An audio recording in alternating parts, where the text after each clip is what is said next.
ముఖ్యమంత్రి నారా చంద్రబాబు నాయుడు ఏలూరులో వరద ముంపు ప్రాంతాల్లో పర్యటించారు.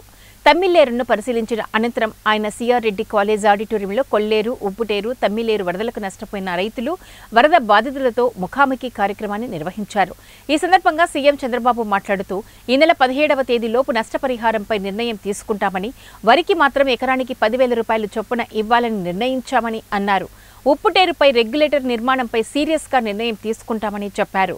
పోలవరం ప్రాజెక్టు తెలుగుదేశం హయాంలో 72% పూర్తి చేశామని, తర్వాత అధికారంలోకి వచ్చిన జగన్ పోలవరాన్ని ముంచేశారని సీఎం చంద్రబాబు మండిపడ్డారు.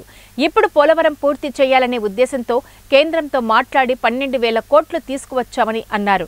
త్వరలోనే పోలవరం పనులు మొదలు పెడతామని స్పష్టం చేశారు. వరదలు వస్తే తీసుకోవాల్సిన జాగ్రత్తలు ముందుగా తీసుకుంటామని, వరదల వలన సాగునీటి సంఘాల ఎన్నికలు ఆలస్యం అయ్యాయని, త్వరలోనే అవి వస్తాయని తెలిపారు. రాష్ట్రంలో చాలా వరకు సుభిక్షంగా ఉండడానికి అవకాశం వచ్చేది. పోలవరం రాష్ట్రానికి ఒక వరం.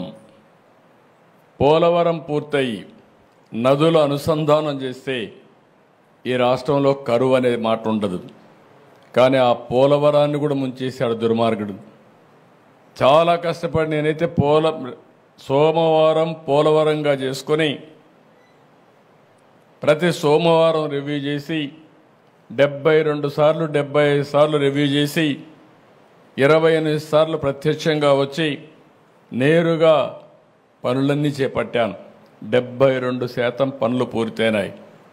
అదే తెలుగుదేశం పార్టీ అధికారంలో కొనసాగి ఉండుంటే 2021కి పోలవరాన్ని జాతికి రైతులకు అంకితం చేసేవాళ్ళం. అలాంటిది డిలే అయిపోయింది. డయాఫామ్ వాల్ గోదావరిలో కలిపేశాడు. ఇంకో పక్కన పనులన్నీ ఆగిపోయినాయి. ఏదేమైనా పోలవరాన్ని పూర్తి చేసే బాధ్యత నేను ముఖ్యమంత్రి అవుతానని ఢిల్లీకి వెళ్ళి ఢిల్లీ పెద్దల్ని